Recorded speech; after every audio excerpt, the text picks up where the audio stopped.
এক মুহূর্তেই সবকিছু বদলে গিয়েছিল। কয়েক সেকেন্ডের ব্যবধানে আঘাত হানা দুটি শক্তিশালী ভূমিকম্পে ধসে পড়ে 11 তলা একটি আবাসিক ভবন। ধ্বংসস্তূপের গভীরে আটকা পড়ে যান এক বাবা ও তার দুই ছোট ছেলে। চারদিকে শুধুই অন্ধকার, কংক্রিট আর মৃত্যুর ভয়। ঠিক সেই সময় ধ্বংসস্তূপের ওপার থেকে ভেসে আসে একটি পরিচিত কণ্ঠ।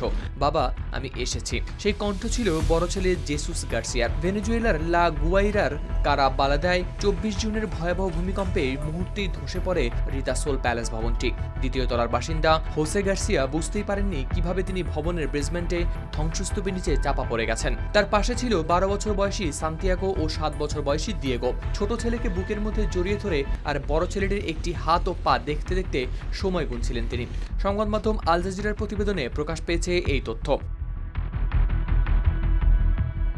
এদিকে ভূমিকম্পের খবর পেয়ে ঘটনাস্থলে ছুটে আসেন 26 বছর বয়সী জেসুস গার্সিয়া। একসময় ফায়ার সার্ভিসে কাজ করতেন তিনি। সাবেক সহকর্মীরা তার পুরনো হেলমেট ও জ্যাকেট এনে দেন। সেই পোশাক পরেই তিনি উদ্ধার অভিযানে নেমে পড়েন। তখনও তিনি জানতেন না পরিবারের কেউ জীবিত আছেন কিনা। ধ্বংসস্তূপে পৌঁছেই এক বন্ধু তাকে জানান তার বাবা ও দুই ভাই এখনও বেঁচে আছেন।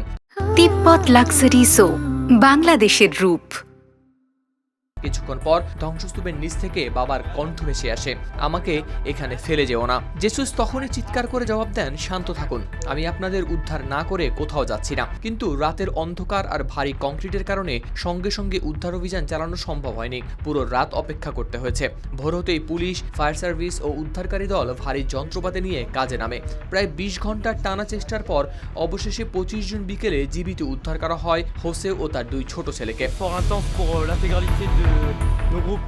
উদ্ধারের পর দুই ভাইকে বুকে জড়িয়ে ধরে কান্নায় ভেঙে পড়েন জেসুস। তার ভাষায় সেই মুহূর্তের অনুভূতি ভাষায় প্রকাশ করার মতো নয়। অন্যদিকে হোসে বলেন, জীবনের শেষ দিন পর্যন্ত তিনি কৃতজ্ঞ থাকবেন, কারণ দ্বিতীয়বার বেঁচে থাকার সুযোগ পেয়েছেন তিনি ও তার দুই সন্তান। তবে এই অলৌকিক উদ্ধারেও শেষ হয়নি পরিবারের দুঃস্বপ্ন। হোসের স্ত্রী এখনও ধ্বংসস্তূপের নিচে নিখোঁজ।